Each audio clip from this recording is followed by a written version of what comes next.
Hello, everyone. My name is Nicole McCallister, and I am one of the social workers here at Ironwood Cancer and Research Centers.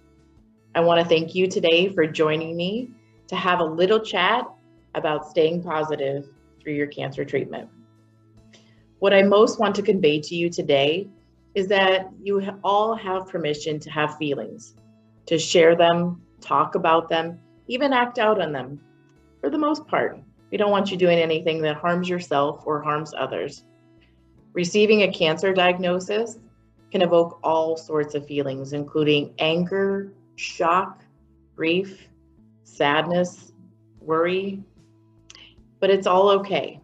It's okay to have those feelings. And it's also okay to still have ones that are positive. Joy and gratitude can be found in the darkness. According to the National Cancer Institute, 1 in 3 people experience emotional distress during their cancer journey. This emotional distress can include depression or anxiety. Their research also shows that those individuals who do not make changes when they are depressed or severely anxious are more likely to be readmitted to the hospital and not successful with their cancer treatment. There truly is a connection between the mind, body, and spirit. I think the actual numbers of cancer patients with emotional stress are much higher, but people don't always feel comfortable talking about feelings. Maybe they don't understand that what they're going through is depression or is anxiety. Maybe they don't listen to their friends and family who point it out to them.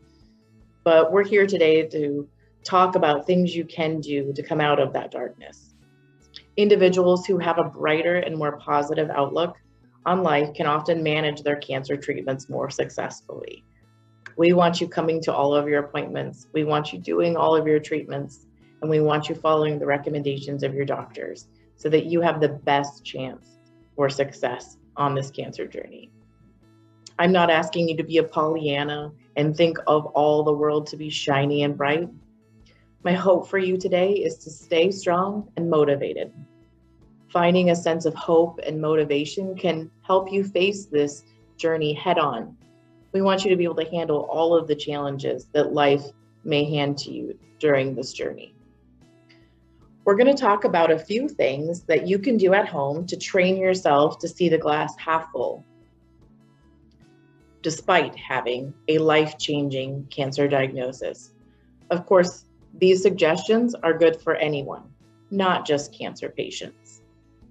The first and most important thing is to surround yourself with positive people. Choose to be around friends and family members that light up your life and bring a smile to your face. You are undoubtedly going to need this on several occasions throughout this journey. If you're struggling to decide who these people are, think of challenges you have faced in the past. Did you have a bad divorce or breakup in a relationship that was very hard on you? Have you experienced a miscarriage or even lost a job that you really enjoyed and meant a lot to you? Who was there for you then? Who showed up for you?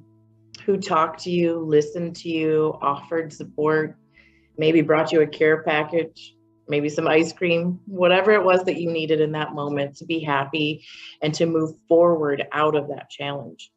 Those are the people you want to focus on, connect to, and bring back into your life now that you need them again. This also might be a time to join one of our peer support groups. We offer several different groups at Ironwood and can find a match for you. Finding peer support from others who are on similar journeys as you is often the thing that people need most. They want to talk to somebody who's been through this chemotherapy. They want to know how you handled skin irritation during your radiation. They want to know how you talk to your children, how you talk to your family, how you handled work, how are you managing all the stressors and scheduling and everything that comes along with a cancer diagnosis. Peers can give you advice and listen to you and say, I know, I've been there too. And that's so important. We also want you to remove toxic people from your life. These are folks that are negative minded. They're always eager to focus on the negative aspects of things.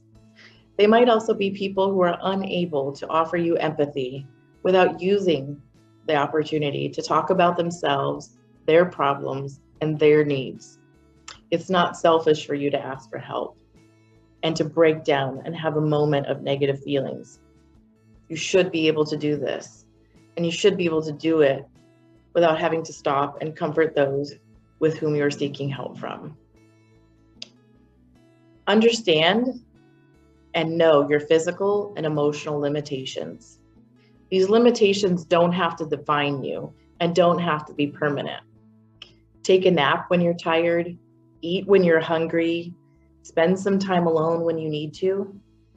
Coping with cancer takes a lot of strength, energy, and support.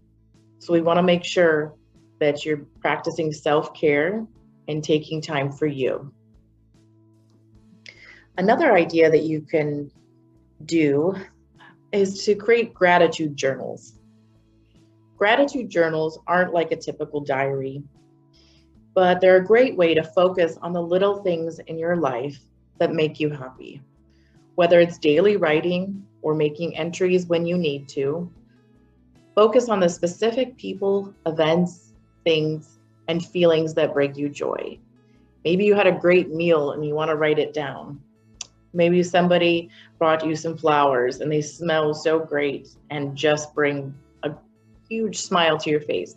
It's those little things that are so important, but take the time to write them down, because then when you're having a bad day, you can take time to read over these journal entries when cancer is keeping you down, and remember that you need to stay strong, stay motivated, and move forward. Connect to things in your life that made you happy before you received your cancer diagnosis.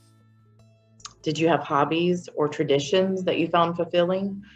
Were there people in your life that you could turn to that really just brought joy to your life? What does bring you joy? Is it knitting, trying a new recipe, having a movie night in the living room, dressed in your pajamas with a bowl of ice cream? If that's what makes you happy, then that's what you should do. If you're not sure if you're experiencing depression or anxiety, listen to your body and listen to those around you. Have your loved ones made this observation to you? Signs may include trouble sleeping.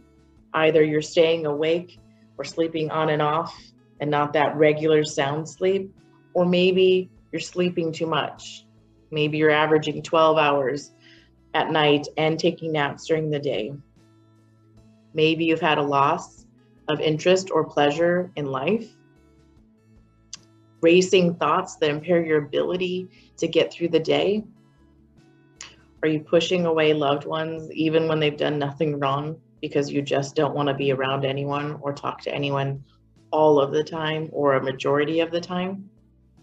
We want to give you permission to be alone when you need it, but we don't want you to isolate yourself. Here at Ironwood, we always encourage you to be open and honest with your medical team. Talk to your doctors. Reach out to your social workers. We are here and available to you with resources and supports that you need to stay strong and be successful with your cancer treatment.